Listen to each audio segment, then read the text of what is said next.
Hi, I did a thing. Just a few hours ago, I signed 2 sets of documents. One set selling my current home, and the other set buying another home.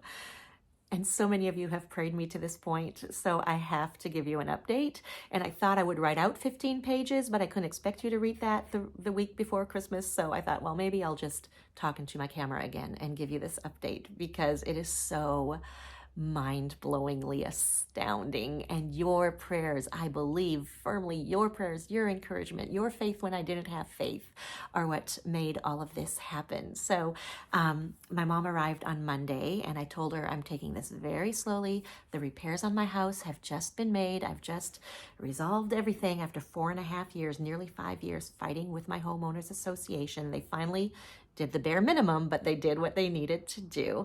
And we're just going to take it slowly. So let me back you up a little bit. A year ago, October, I was at a women's retreat in Wisconsin. I was speaking there, and I met this woman called Angel. We just happened to sit together at lunch. And after commiserating about a few things in our lives that we have in common, I found out that she's a realtor. She and her husband actually work together, Don and Angel Hampton. If you need any housing needs in this area, let me know, and I'll put you in touch with them. And she heard my story, and she said, well, why don't we come over sometime, take a look at your house, and just talk through some options with you. So last February, I finally, when it looked like the association was moving in the right direction, I had them over and they looked at my place and were really encouraging. They said, if these repairs are done, we can sell your place. It'll sell easily in this market, which was astounding to me once again. But I thought, okay, when the repairs are done, I will be ready to move forward. They were done in October when I came back from a trip to Europe. In November, I told Don and Angel, okay, I'm ready to start cautiously moving forward. My greatest fear was that I would find a buyer for this house and there's nothing out there that I really want, and then I'm stuck with selling a house and having to buy something that isn't what I'm looking for because I need a place to live, right? So I was trying to avoid that. So they said, okay, let's take it easy. We'll list your house on a private network that just realtors can access. We'll take the pictures, we'll put up the listing, and we can take our time and just look at properties in the meantime. Right after the house went up on that private network, I started getting requests to view it. 3 people came through just this last week. All 3 of them made offers at full asking price on it. And all of a sudden that fear that, oh no, I'm going to sell this house and not have a place to move seemed like it was coming true. But here's the deal. After Don and Angel came over in February, they told me that they had a friend in the place where I want to live in Shelburne Crossing who was selling a 3-bedroom townhome then. And they said, why don't you come over and look at it? So I went over and looked at it. This was back in February. And it just wasn't exactly what I was looking for. And I wasn't ready to buy anyway because I needed to wait on repairs. But when we got to this point just now, he reached out to that friend again who had already sold his home. But he said, do you know anybody in Shelburne Crossing that might be selling a place? Now, Shelburne Crossing, why? Because it's in tiny little Winfield, 11,000 people in the suburbs of Chicago. Shelburne itself is surrounded by forest preserve and walking trails and little lakes, and it feels a little bit like all the places I grew up. It doesn't feel like suburbs. It is not industrial. So he reached out to this friend. This friend said, yep, I do know somebody who's trying to sell, and he doesn't want to list his house because he doesn't want to go through the hassle of all the visits and all of that stuff. Now, let me tell you what a miracle the no listing business is.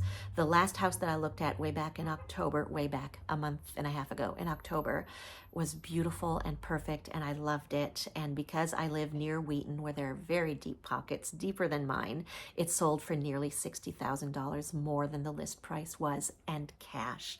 So there is no way that I can compete in an open market for any of these properties, especially in Shelburne, where so many people would love to live. So this man had listed it for, I think, a fair price. I was still hoping that he would come down because it is at the tippy top of my budget. But here's another miracle. A friend of mine decided that she wanted to help me out with a down payment in an astonishingly generous way. And with what I got from this house and what she gave me, I was able to put in an offer on that dream house of mine. I'm not sure if I mentioned this, but this house actually ended up selling for twice the amount I paid for it. 11 or 12 years ago. Timelines are gone from my brain right now. My brain is just buzzing with all of this stuff. I'm sure you can see it in my glazed eyes.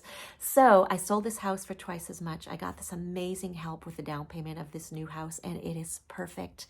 The man who owns it is an older, more wealthy gentleman, which is why he can afford not to list his house and go through the bidding wars. He is meticulous. Everything in it is perfect. I know some of you are thinking older, wealthy gentleman, whatever it is you're concluding about me and him, you can put a pause on that. I need him to move out so I can have his house. It has office space in the basement with all of the work I do from home, with all of the Zooming and with all of the video production I do. I will, for the first time in my life, have office space. It has a guest room with its own bathroom. It has huge ceilings. It has a fireplace. It doesn't have a view of the forest preserve, but I walk out my front door between two buildings and there it is. So this is what has been going on in my life for the last week. It's only been a week, which is why I haven't been sleeping for 3 days now.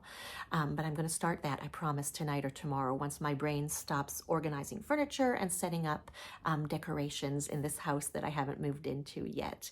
Thank you for praying. Were it not for your faithfulness, for your faith when I didn't have faith, were it not for your encouragement over all these months of fighting with my association, of having to hire an attorney to fight for me, were it not for your prayers that believed where I could not believe, I do not think that this miracle of a house would have entered my life. So this is my thank you to you. It is my Merry Christmas to you because you have given me, by your friendship and support and prayer, this Christmas miracle. Merry Christmas. And thank you so much. And if you don't follow me on Facebook, you might want to start doing that because come February, I'm going to have some updates for you. So grateful.